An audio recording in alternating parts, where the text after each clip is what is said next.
నల్గొండ జిల్లా నేత కార్మికుల సమస్యపై పోరుబాట పట్టి నేత కార్మికుల కుటుంబాల్లో వెలుగులు నింపడానికి రాజన్న నడుం బిగించాడు. నేత కార్మికుల సమస్యలపై పెద్ద ఎత్తున అవగాహన సదస్సులను మరియు కౌన్సిలింగ్ కార్యక్రమాలను నిర్వహించి మృత్యువాత పడ్డ చితికిన చేనేత కుటుంబాలకు స్వంతంగా ఆర్థిక సహాయం చేసిన ఘనత మన రాజన్నది.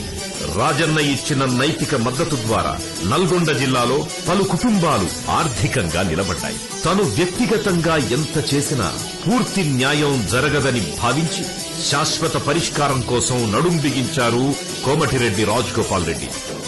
2008 అక్టోబర్ 20న హైదరాబాద్ నడిబొడ్డున తన స్వంత ఖర్చుతో 20,000 మంది నేత కార్మికుల్ని సమీకరించి భారీ బహిరంగ సభను నిర్వహించి అప్పటి ముఖ్యమంత్రి వైఎస్ రాజశేఖర్ రెడ్డికి నేత కార్మికుల సమస్యల పరిష్కారాన్ని కోరుతూ అదే సభలో 350 కోట్ల రూపాయల చేనేత రుణాలు మాఫీ చేస్తున్నట్టు వైఎస్ రాజశేఖర్ రెడ్డి గారితో ప్రకటన చేయించాడు మన రాజగోపాల్ రెడ్డి.